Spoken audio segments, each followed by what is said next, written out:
en inférer le champ de gravité de la Terre, ce qui est extrêmement utile pour plein de choses. Et ce qui est très bien, c'est que les mesures babyloniennes ont permis justement, en comblant tout un vide dans les données, d'arriver à bien comprendre le rebond post-glaciaire sur le continent nord-américain qui effectivement affecte le champ de gravité. Donc tout fait ventre, hein, comme disait ma grand-mère. À partir du moment où on a des données, vaut mieux des données incertaines que pas de données du tout, en fait. Bon, je switch sur la présentation Thales, qui est, lors de la matinée, toutes les présentations sont très diverses, donc elles sont très complémentaires, en fait, s'enrichissent les unes les autres. Donc moi, je vais vous présenter un peu autre chose. C'est une vision industrielle. Ce que je vais vous présenter aujourd'hui, c'est pas uniquement les aspects scientifiques, c'est en fait peut-être essayer de faire toucher du doigt, parce qu'il faut rester humble dans ce domaine, essayer de faire toucher du doigt que entre la science et l'injection dans un vrai produit, dans un vrai système, dans un vrai service, le chemin est très long et semé d'embûches. Et chaque étape, c'est un peu comme une grande chaîne. Il faut porter autant d'attention à tous les maillons, et en particulier aux maillons les plus faibles. Et le maillon le plus faible, hein, on l'appelle généralement dans l'industrie, c'est la vallée de la mort. C'est comment on passe de la science et de la technologie, qui peuvent être très belles, à réellement quelque chose qui rentre dans un produit. Il y a des générations et des centaines de personnes qui gagnent leur vie en vous expliquant comment on franchit la vallée de la mort. Si c'était si simple, je crois qu'il y en aurait moins qui seraient dans ce domaine-là. Donc rien ne vaut finalement la pratique, et c'est ce que je vais essayer de vous montrer de façon assez rapide. Donc mon introduction est faite. Je vais parler de l'IA dans Thales, expliquer comment se constitue en fait comment on a mis en place notre dispositif de R&T, montrer que ça suffit pas, qu'il faut également une stratégie particulièrement bien pensée, bien ciblée, évidemment qui soit ambitieuse, en particulier dans le domaine du digital et de l'innovation et de l'intelligence artificielle. Dire que ça suffit pas, qu'il faut encore un autre dispositif centré sur l'innovation et en particulier les besoins des utilisateurs finaux. Pour nous, ici, dans cet auditoire, les utilisateurs finaux sont les forces, c'est pas la DGA, c'est pas l'AID, ce sont les forces, les opérationnels qui vont utiliser ces systèmes. Et pour ça, on a mis en place un certain nombre de moyens, donc des design centers, digital factory, je vais y revenir. Puis je montrerai quelques exemples. Alors POC, MVP, Proof of Concept, MVP, Minimum Viable Product, on va dire des démonstrateurs et des prototypes, ça marche aussi en parlant de cette façon. J'en montrerai quelques exemples en essayant de vous montrer ceux qui ont la coloration navale. Alors, il y a une renaissance de l'AI, je ne vais pas revenir sur tout ce qui a été fait, j'ai enlevé tous les aspects historiques et autres. Juste rapidement, il y a plus d'argent qui circule, on a des capacités de calcul, de plus en plus de data, que ce soit à l'intérieur de nos capteurs ou que ce soit venant du monde extérieur. De plus en plus de jeunes gens formés, compétents. Mais ce qui est aussi nouveau, et ça n'existerait pas, il n'y aurait pas eu ce boost de l'intelligence artificielle s'il n'y avait pas eu 60 ans de recherche avec des productions de résultats et d'algorithmes qui aujourd'hui peuvent prendre toutes leurs dimensions grâce à tout cet environnement. Explosion du nombre de domaines et d'applications. Et puis également, ce qui a été mentionné ce matin également, le fait qu'on ait à disposition tout ce qui va bien pour développer des applications, des frameworks, des librairies, etc., etc. Donc dans Thales, pour nous, bon, pas pour tout le monde, l'intelligence artificielle, c'est la capacité, là tous les mots ont un sens, c'est la capacité à processer l'information par des moyens artificiels avec tout ce volet cognitif de la perception, de l'apprentissage, la capacité d'abstraction, la capacité de raisonnement, la capacité de dialogue et in fine la capacité à agir. Donc tous ces niveaux de cognition sont extrêmement importants, ils doivent être tous considérés. Là, pas la peine de rentrer en détail, je vais aller très très rapidement là-dessus. Ça, ce sont en fait tous nos marchés Thales. Tous nos marchés sont impactés par l'intelligence artificielle, sans exception. Je fais un petit zoom sur les aspects défense, juste pour mentionner que, par exemple, tout ce qu'on appelle le smart sensing, c'est-à-dire la façon intelligente de faire des mesures avec nos senseurs. Par exemple, on peut imaginer des senseurs qui automatiquement sont capables de se rendre compte, par exemple, que la mer est agitée et qu'on est en train de rechercher une cible particulière, quelqu'un qui est tombé à la mer, ou bien un petit map périscopique qui sortirait, etc. Comment tenir compte de cet environnement pour, de façon automatique, faire tous les réglages qui vont bien, qui sont généralement assez complexes, pour finalement donner l'information, la seule information qui est utile à l'opérationnel, c'est est-ce que j'ai ou pas un map périscopique à cet endroit. Donc ça, c'est une façon de faire qui nécessite derrière d'avoir beaucoup d'algorithmie. Le fait d'être capable aussi de faire de la reconnaissance automatique de cibles, la détection, la classification, essayer de ne pas avoir trop de fausses alarmes, etc. Ça également, on déploie des algorithmes relativement puissants. On se heurte souvent au problème que autant on peut avoir des dizaines de milliers de chatons pour alimenter un mécanisme, un algorithme d'apprentissage. C'est moins vrai quand on fait de la guerre des mines, c'est moins vrai quand on fait de la lutte anti-sous-marine, etc. Donc là également, on a des moyens nouveaux qu'il nous faut inventer, qu'il faut valider, certifier pour être capable de garantir quelque chose de confiance, une information de confiance à l'utilisateur final. Bon, évidemment, tous les systèmes de commande-contrôle, le C4I, les problèmes d'autonomie et de combat collaboratif. Je ne pourrais pas tous rentrer dans les détails.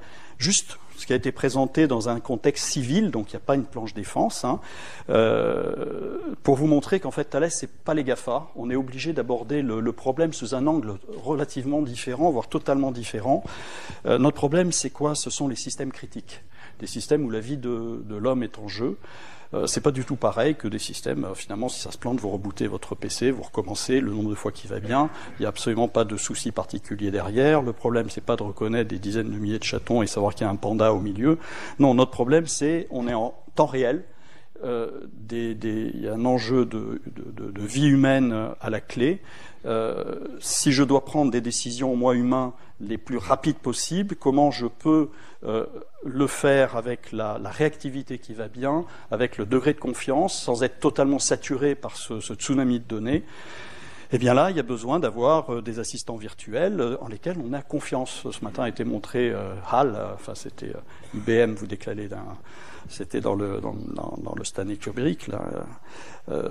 Vous avez besoin à ce moment-là d'avoir confiance dans les suggestions que la machine est en train de vous donner. Si vous n'avez pas confiance, eh ben dans ce cas-là, ça sert strictement à rien. Et travailler sur une intelligence artificielle de confiance, pour nous, est fondamental parce que c'est lié au domaine critique. J'ai surligné en rouge les endroits qui montrent où on se différencie par rapport aux grands GAFA, qui sont basiquement dans la première ligne. Les notions de données critiques, de données confidentielles, ça ne veut pas dire qu'ils ne sont pas capables d'aller dans ce domaine-là, mais aujourd'hui, ce n'est pas l'aspect le plus impactant de leur côté. Notre intelligence artificielle doit pouvoir être de confiance et prouvable, c'est-à-dire explicable. Les aspects deep learning et autres sont des boîtes noires. Vous avez quelque chose qui sort de là, vous ne savez pas pourquoi cette solution est sortie. Et si vous devez prendre une décision critique sur un champ de bataille, eh bien, il va y avoir un sérieux problème si vous n'avez pas l'explication et vous n'avez pas la confiance qui va avec. Ça doit être certifié. Et vous avez aussi des notions, on l'a juste évoqué ce matin, de responsabilité légale et des considérations d'éthique. Bon, je vais aller très vite. Ça, c'est sorti d'un document NATO tout à fait récent, là, 2018. C'est intéressant, ça montre toute la chaîne de la valeur depuis, alors évidemment, tout l'aspect connexion, qui est sous-jacent pour mettre en relation tous les agents de nos grands systèmes complexes et critiques. La notion de sensing, donc de mesure, de processing, sense-making. Alors, il se trouve, je suis rentré hier matin de Singapour, où j'étais en mission pour justement voir comment, entre Singapour, Montréal et la France, on peut optimiser nos actions dans ces domaines-là. Ben, Singapour va lancer, là on l'a appris, tout un programme autour du sense-making, la façon d'extraire du sens des données mises à profit pour différents domaines, dont le domaine de la défense, bon, l'aspect décision et puis l'aspect acting effecteur. Alors dans Thales, 65 000 personnes, bientôt on aura 15 000 de plus dès que l'acquisition de Gemalto sera faite, c'est une question de semaine. On a en R&D plus de 26 000 personnes sur ces 66 000 personnes. R&D et ingénierie, c'est énorme. 3 000 personnes en R&T. Et on investit 20% de notre chiffre d'affaires dans la R&D, 3 milliards d'euros. Donc, donc, inutile de vous dire que la technologie, c'est dans l'ADN de Thales. Mais cette technologie ne suffit pas. Il faut la faire, il faut qu'elle soit belle, il faut qu'elle soit différenciante, mais elle ne suffira pas. Et c'est ce que je vais vous montrer derrière. Donc, je passe relativement vite. Bon, on est organisé avec nos Global Business Units effectuent la R&T. On va dire en gros dans Thales, 80-85% de la R&T est faite dans les divisions. Mais il y en a 15% qui est fait à un niveau du groupe pour toutes les technologies qui ont un intérêt commun, un intérêt générique, qui peut servir à plusieurs divisions. Et c'est fait où? Dans 5 centres de recherche. Il n'y en a pas 50 dans le monde, il y en a 5. Le navire amiral, il est à Palaiseau. J'ai eu l'honneur de le diriger pendant 4 ans avant d'aller à Singapour pendant 3 ans. On a 600 chercheurs sur le site. Il n'y en a que 300 qui sont Thales. Les 300 autres qui sont colocalisés ne sont pas Thales et travaillent au quotidien, dont des équipes de recherche du CNRS, de l'INRIA, et un directeur scientifique d'une des équipes qui est Albert Fert, un prix Nobel de physique. Donc, travailler ensemble avec des académiques, on sait faire, et on ne le fait pas qu'en France, on le fait aussi en Angleterre, on le fait en Hollande. Donc, les 3 des 5 centres de recherche sont en Europe, les 2 autres sont en dehors de l'Europe. Un est à Singapour. Il est beaucoup plus petit, il est 10 fois plus petit que son grand frère français, mais néanmoins très appliqué. Donc, c'est très intéressant. Et ce réseau-là, on a un 5e qui est au Canada, qui est à Québec et Montréal. Donc voilà, R&T, 5 centres de recherche. On travaille, je vais passer très vite sur ces aspects-là. On a un riche partenariat avec des partenaires académiques et stratégiques. C'est de l'open innovation, je ne vais pas élaborer. Où on est peut-être un peu moins bon et on fait des efforts pour s'améliorer, c'est sur la dimension start-up. Mais je vais y revenir. Donc, là je vais aller assez vite, c'est peut-être pas la peine d'insister davantage. Juste pour vous dire peut-être qu'au niveau, on est très sensible aux écosystèmes. Nos 5 centres de recherche TRT ont tous en commun d'être implantés dans des endroits où la présence d'universités, d'écoles d'ingénieurs et de laboratoires est extrêmement forte. Et on a également en région, si je prends la France, on a également une grande attention qui est portée aux écosystèmes régionaux. À Bordeaux, on a un groupement d'intérêt scientifique qui s'appelle Albatros, qui vise justement à avoir une gouvernance avec tous les acteurs académiques écoles sur Bordeaux, et on est en train de structurer cette même chose sur Brest. Ça s'appellera Cormoran. Donc, on file la métaphore des oiseaux marins. 2 mots, je l'ai dit tout à l'heure, c'est bien de faire la R&T, mais il faut aussi avoir une vision stratégique. Dans le domaine du digital et de l'innovation, elle peut se résumer très simplement, je ne vais pas détailler tout. Il y a le core business de Thales, il y a évidemment l'exploration de nouveaux types de business. Je prends juste un exemple, prenons la surveillance maritime. On peut le faire de 2 façons. La première façon, c'est je vends des senseurs qui vont servir à faire de la surveillance maritime, qu'ils soient spatiaux, qu'ils soient aériens, que ce soit des radars, de l'optoélectronique, voire même de l'électronique, de intelligence, ou bien on explore une autre façon de faire, qui est de dire, en fait, je ne vais pas vous vendre des senseurs, mais je vais vous vendre une information. C'est-à-dire, on se met d'accord avec nos clients sur la zone à surveiller. On va décider sur cette zone-là qu'on va s'intéresser, disons, aux navires de plus de 15 mètres. Et par contre, coopératif ou pas coopératif, on va tout détecter, on va vous les donner avec un rythme de rafraîchissement qu'on aura convenu. C'est une autre façon de résoudre le même problème, mais par un angle totalement différent, qui, de ce côté-là, côté nouveau business, nous impose de faire appel, de mettre en œuvre nous-mêmes ou par délégation tout un autre jeu de capteurs, de faire la fusion de données, d'extraire cette information utile, la mettre en forme pour l'amener à notre utilisateur final. Comment on essaye de le faire de plus en plus? Encore une fois, il faut être humble dans cette approche, c'est le faire par ce qu'on appelle le proof of concept, nos minimum viable product. On ne peut pas lancer les dés et se dire je me lance et je fais le pari que ça va marcher, j'investis sur ce type de problème.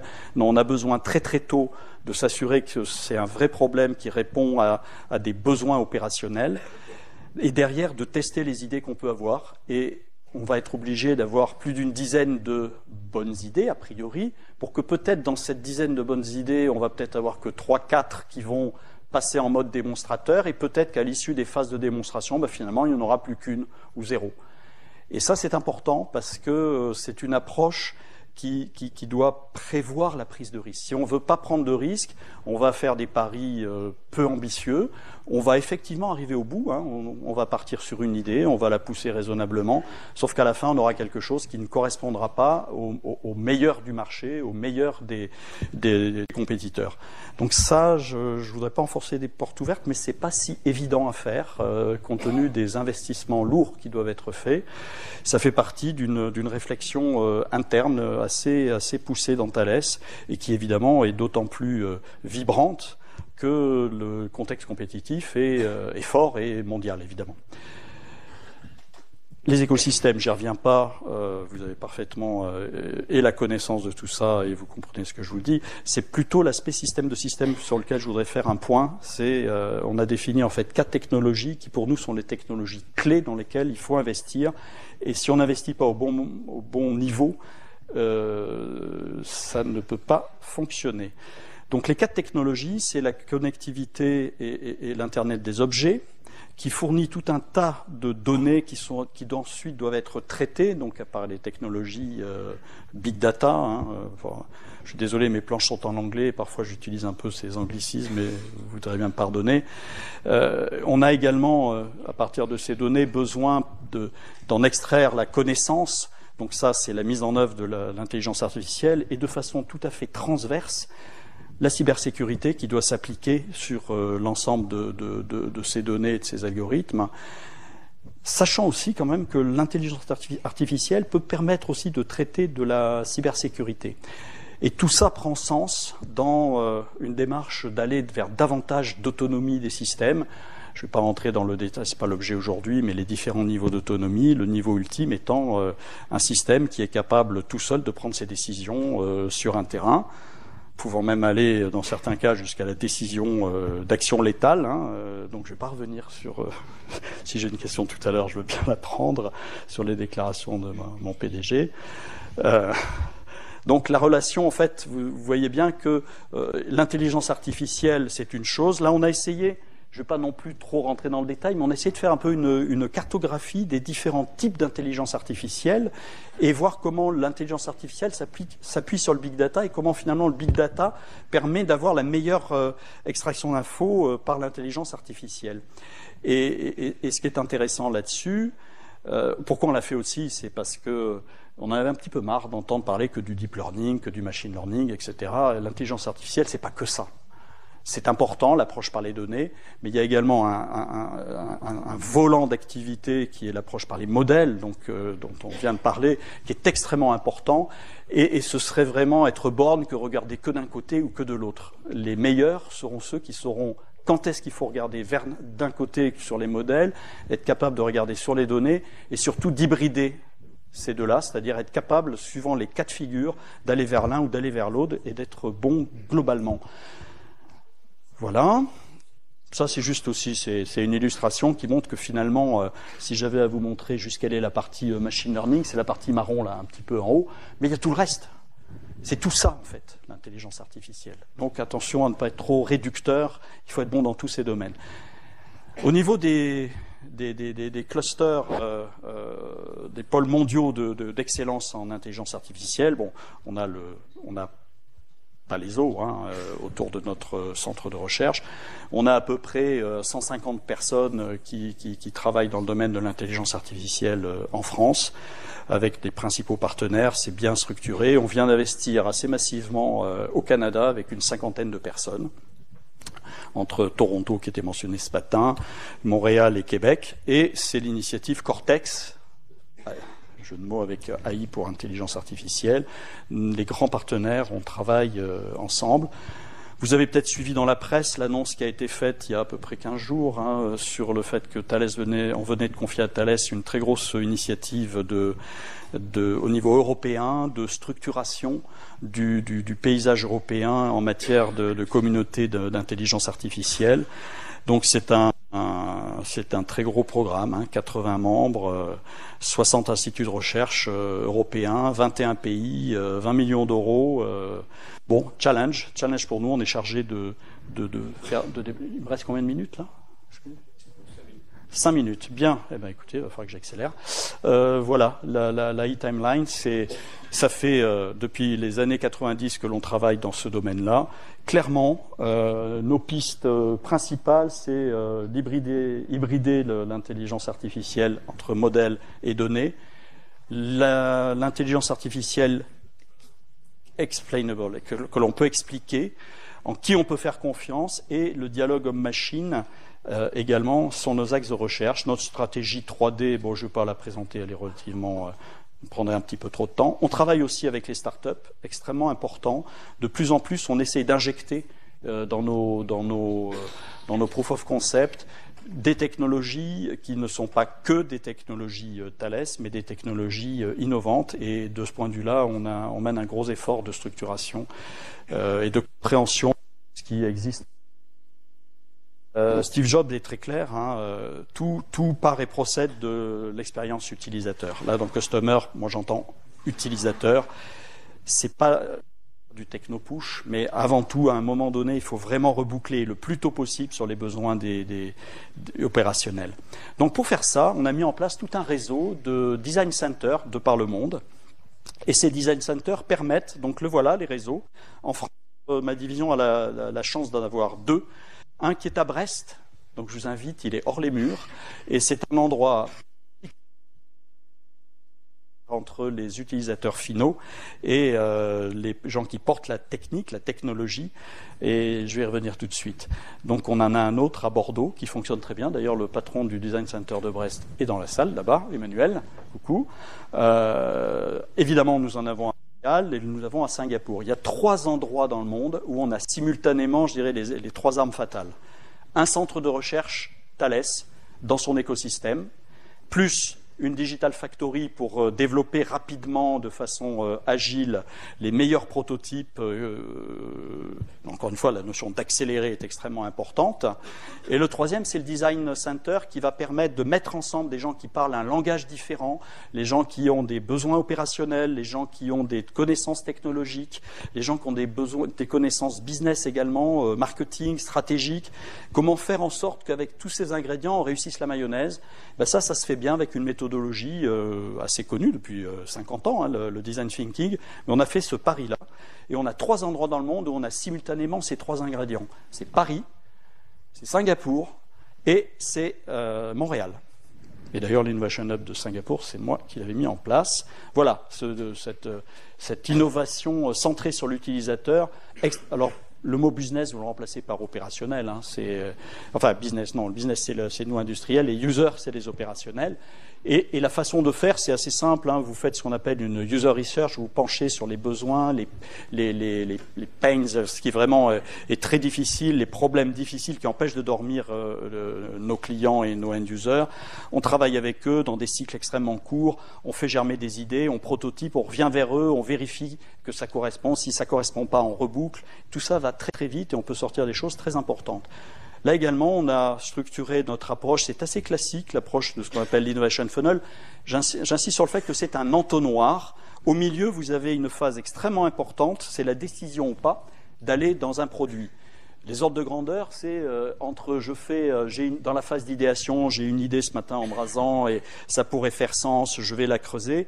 Oui, mais avec un end user. J'ai besoin de démontrer que cette idée tient la route. Je vais me mettre en équipe pluridisciplinaire, techniciens et personnes du business à faire une démonstration, l'ordre de grandeur, allez, on va dire 100, 200 kilos euros. Maintenant, je veux faire un minimum viable product, c'est carrément un facteur 10.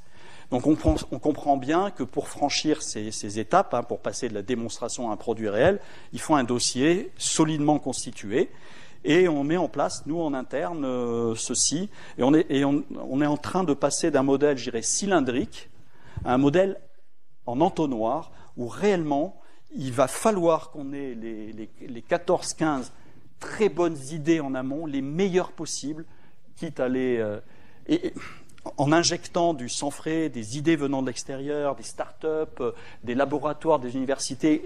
L'objectif étant d'avoir les 15 meilleurs. Pourquoi? Pour passer à avoir 5 derrière qui tiennent la route et ensuite, en finale, peut-être 1 ou 2. Et vous comprenez que si dans une entreprise, on se dit J'ai échoué parce que je ne fais pas partie des heureux élus qui sont passés à la phase d'après.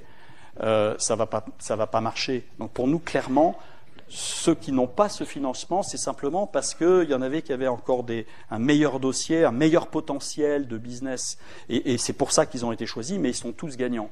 Ceux qui sont des perdants, je dirais, c'est ceux qui ne jouent pas le jeu et qui ne se sont pas présentés. Donc l'enjeu qu'on a, nous, aujourd'hui, dans notre division, c'est justement de faire en sorte qu'il y ait la motivation et tous les mécanismes qui vont aider les idées à aller le plus loin possible, à être les meilleurs possibles, à avoir le maximum de chances. La contrepartie de ça, c'est une exigence et de sélection importante. Donc voilà, Digital Factory, ça, je vous invite, si vous avez l'occasion de venir. On a celle de Paris se visite, est assez performante. Elle est un peu comme les ambassades, elle est un peu hors processus Thales. Pourquoi? Pour pouvoir aller très vite quand on contractualise, pour avoir cette agilité et cette vitesse. Et elle est très importante, elle se décline sur 4 axes, qui est évidemment de fabriquer, de délivrer des minimum viable products, mais pas que. Elle a une responsabilité d'élaborer nos plateformes digitales, et en particulier la plateforme défense qui est en train de se mettre en place, parce qu'encore une fois, le civil et le militaire ont des besoins différents en termes de confidentialité. On a également un rôle d'incubateur de start-up pour des start-up particulières qu'on imagine. Et la Digital Academy, donc ça c'est évidemment disséminer la culture digitale dans l'entreprise. Un zoom sur les incubateurs de start-up. On a fait 2 saisons sur des start-up dans le domaine de la cybersécurité, des start-up mondiales que l'on a incubées à Paris. Et là, on vient de donner, ça a été annoncé la semaine dernière par notre PDG à Montréal, et on vient de lancer Artificial Intelligence at Centec, qui est le plus gros accélérateur de start-up sur Montréal, et on a un programme spécifique sur l'intelligence artificielle, donc qui vient d'être lancé. Voilà des exemples. Bon, Peter Drucker qui rappelle que ce que veut un client, c'est pas un produit. En fait, ce qu'il veut, c'est une capacité. Et vous êtes particulièrement sensible à ça. Donc, il faut vraiment qu'il y ait une capacité opérationnelle, quelque chose qui ait une vraie valeur qui soit donnée. Voilà des exemples que l'on a fait récemment, ici sur Brest, présenté à Euronaval. Un proof of concept de ce à quoi pourrait ressembler la future console collaborative d'opérateurs de guerre des mines du futur. Voilà un peu le genre de choses qui peuvent être intéressantes et dans lesquelles on peut venir mettre toute une batterie d'algorithmes pour aider et soutenir la mission de ces opérateurs. Donc ça a démarré, d'ailleurs, je vais revenir quand même en arrière, c'est important, ça a été fait en interviewant plusieurs opérateurs, bien comprendre quels étaient les problèmes. Ils ont été capables de dire ce qui les bloquait, ce qui les bloquait pas, arriver à voir ce qu'on pouvait automatiser ou pas. Donc voilà, ça c'est quelque chose qui se voit, qui est ici. Ça, ce sont nos collègues australiens qui, eux, ont là une problématique, vous savez, de contrôle des frontières à la mer. Donc là, ils sont en train de réfléchir avec la marine australienne à tout un réseau de navires, de petits bateaux de surface de 7 mètres de long, équipés des senseurs qui vont bien, je ne rentre pas dans le détail, qui sont connectés entre eux et dont la mission est de voir, d'être capable de détecter des franchissements et d'alerter. Bon, typiquement, voilà, ça fait partie des compétitions internes que l'on est en train de mener. On a également un autre résultat que je voulais vous montrer, c'est un assistant personnel qui est à bord. La problématique, c'est un avion militaire, un avion de surveillance maritime. Aujourd'hui, est très fermé sur l'extérieur. Il fonctionne essentiellement avec les senseurs qui sont à bord, des senseurs Thales, mais pas forcément que des senseurs Thales. Là, l'idée était de se dire, malgré tout, ce serait intéressant que des informations autres que les senseurs bord viennent enrichir et facilitent finalement la mission, par exemple être connecté sur des données d'AIS, qu'elles soient spatiales ou qu'elles soient terrestres, des données de réseaux sociaux. Et ces données en temps réel permettent justement, dans certains cas, de replanifier la mission et d'être encore plus impactante. Donc on a fait un POC et un MVP. Et actuellement, donc ça c'est voilà le prototype. Et là, la décision a été prise de passer dans la réalisation. Ça c'est aussi un autre POC MVP dont la réalisation est en train d'être faite. Brain, c'est un On va dire c'est un couteau suisse de drone qui est capable, on peut plugger, dépluguer différents types de capteurs, et ce drone est capable de voler, est capable de rouler, est capable de nager. Donc ça, c'est vraiment un aspect, quand je dis couteau suisse, c'est vraiment le couteau suisse, sauf qu'à chaque fois, il faut dépluguer. Ça a été conçu avec les forces spéciales. Donc, en ce moment, on travaille sur ça. Alexandrie, ça, c'est notre plateforme de surveillance maritime. Certains d'entre vous dans la salle connaissent bien. La problématique est justement de faire la fusion de toutes les données qui concourent à l'élaboration de la surveillance maritime, en prenant en compte des données militaires, mais également des données externes. Donc, je ne vais pas rentrer dans le détail, mais nous avons, c'est un projet stratégique qui permet d'intégrer assez facilement des données externes qui peuvent venir de start-up, qui peuvent venir d'instituts de recherche, et tout ça concourt à l'excellence. Et je termine sur l'aspect formation. Oui, c'est intéressant. On va dire non. Hein. Terminé. Dans le domaine de la formation et de l'entraînement, dans le domaine aérien, on a tout un dispositif également de modélisation extrêmement sophistiqué qui permet de gagner énormément de temps et d'argent dans la formation des équipages, que ce soit des équipages aériens dans l'exemple ici ou des équipages marins. Et je vais terminer en conclusion par ceci. J'ai bien aimé la citation de Jobs qui dit que lorsque on a une technologie que l'on veut insérer dans un business, eh bien, si on l'applique à un environnement qui est bien conçu en termes d'emploi et d'opération, ben dans ce cas-là, ça va accélérer et ça va être très efficace. En revanche, si vous appliquez la même technologie à un endroit où la réflexion opérationnelle ou la réflexion de concept d'emploi n'est pas mature, ben là, ça va être la catastrophe. Et donc, c'est intéressant parce que, au moins au niveau des forces, le Centre interarmé de concept de doctrine et d'expérimentation a publié un document tout à fait récent sur l'emploi de l'intelligence artificielle et des systèmes automatisés. Alors moi, j'irai côté français. Je pense qu'on ne tombera pas dans ce travers. Voilà. Je vous remercie de votre attention. Désolé d'avoir été un peu long. Tout à l'heure, vous avez parlé des différentes stratégies vis-à-vis de la production d'informations, soit à vendre des senseurs, soit à vendre directement de l'information. Est-ce que la deuxième stratégie ne serait pas une sorte d'empiètement sur le rôle des services de renseignement plutôt que le rôle d'un industriel? Ça dépend si on parle de données purement militaires, vous avez totalement raison. Mais là, j'avais plutôt en tête des données de surveillance maritime qui peuvent être intéressantes pour des domaines civils ou de sécurité, des domaines du haut. Après, même lorsqu'il y a besoin de fournir des informations militaires, c'est de moins en moins possible d'avoir des personnels militaires capables justement, parce qu'ils n'ont pas assez d'argent, pas assez de personnes pour le faire, et il y a intérêt à l'outsourcer, enfin à le déléguer à l'extérieur, sous contrôle bien sûr, mais le travail en lui-même n'est pas forcément fait par les professionnels militaires. Donc voilà, c'est toute une affaire de réglage entre où est la maîtrise de l'information, qui produit cette information et comment elle est utilisée ultérieurement. Après, c'est du cas par cas, mais non, bien sûr, on ne va pas s'amuser et aller en concurrence de nos donneurs d'ordre. C'est pas le but.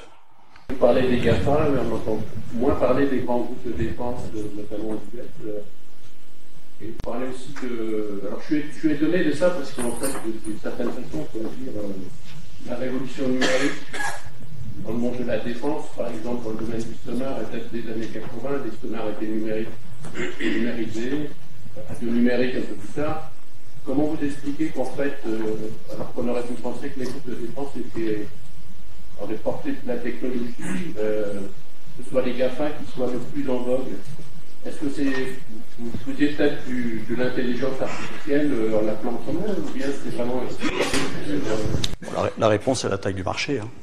C'est la taille du marché. Je crois qu'on a basculé maintenant dans un monde où ce qui drive les technologies, À une époque, c'était plutôt le domaine militaire qui pouvait tirer des technologies très spécifiques, mais maintenant on a basculé dans un autre monde où les technologies viennent du civil, sont drivées par des marchés très très importants. C'est pour ça les GAFA, leur marché numéro un, c'est pas aujourd'hui le marché de la défense. Hein. Alors, ça ne veut pas dire qu'ils s'y intéressent pas, mais vous avez vu que dans le cas de Google, quand Google a essayé de s'y intéresser, ça a capoté pour des raisons, on va dire, de freins internes éthiques d'une partie de ces ingénieurs, quoi. Donc, non, c'est simplement le basculement. Ce que j'indiquais tout à l'heure aussi, on peut aussi se poser la question pourquoi certaines applications d'intelligence artificielle ne sont pas sorties plus tôt dans des produits militaires.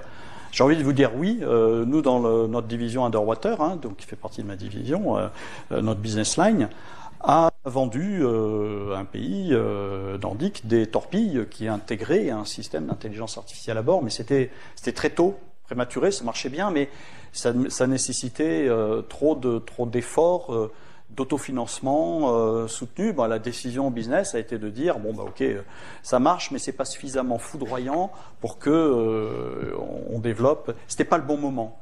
Donc là, ce que je montrais dans la toute planche d'introduction, c'est que c'est aujourd'hui qu'on a la confluence de ces cette capacité à avoir du calcul à très haute